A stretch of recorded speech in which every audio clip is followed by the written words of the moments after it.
Something just broke open, and it wasn't supposed to. What you're about to hear was buried, blacked out, and slow-walked for years, and now the curtain is slipping. Tonight this story is unfolding in real time, and it's dangerous precisely because of what powerful people tried to hide. We're talking about Epstein records, unlawful redactions, Fifth Amendment silence, and names you already know. Let me walk you through what just happened, who controlled the documents, and why the timing matters. Because once you see this, everything changes. Here's what was released, and here's what wasn't. Thousands upon thousands of pages were finally made public, but they arrived scarred with black bars that don't make sense. Names missing without explanation, dates erased, entire paragraphs gone.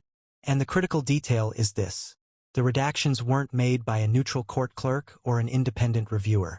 They were controlled by the same institutions whose failures are now under scrutiny. That matters because lawful redactions are narrow and justified, and these were sweeping and unexplained. Tens of thousands of redactions, many applied after the fact, long after victims had already been named publicly. That's when Democrats say the line was crossed, and that's why an authority figure was brought in to review what was hidden. Enter the investigator who knows these rules cold, a senior lawmaker with oversight authority and a constitutional scholar's understanding of what the law actually allows. This isn't a cable news hot take. This is someone whose job is to read classified and sensitive material and determine whether redactions are lawful or abusive. When they reviewed the files, they didn't mince words. In the clip you're about to see, they explain that these black bars don't match legal standards and directly contradict prior public statements claiming transparency. Strip away the legal jargon, and here's what it really means.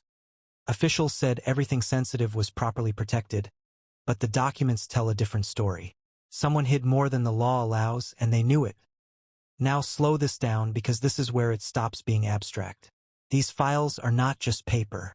They're about children, about girls, some as young as 14, who were trafficked, abused, and discarded while adults with power were shielded. Every name blacked out without justification is another reminder of who was protected and who wasn't. The system moved fast to guard reputations and painfully slow to protect victims. Survivors have described intimidation, silence, and legal walls thrown up in front of them.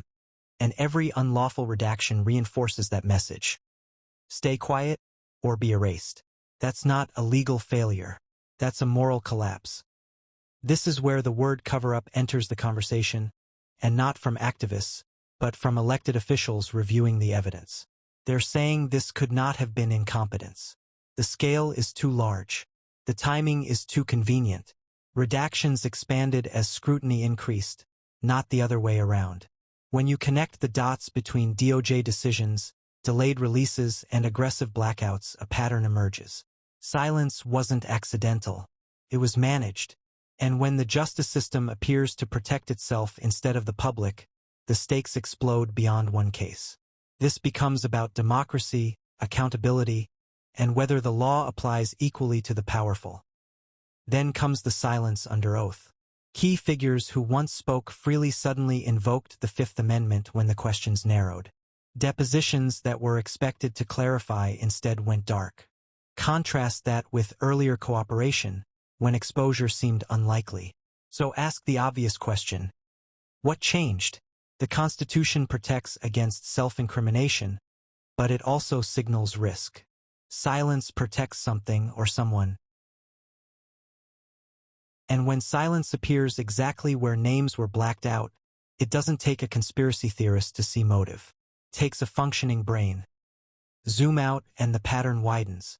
Cases quietly dropped. Investigations narrowed. Special treatment justified as routine. Political allies circling the wagons while accountability stalls. The documents don't exist in a vacuum. They intersect with a network of power, favors, and loyalty. Names recur across social circles, donor lists, and official records. This isn't about one bad actor slipping through the cracks.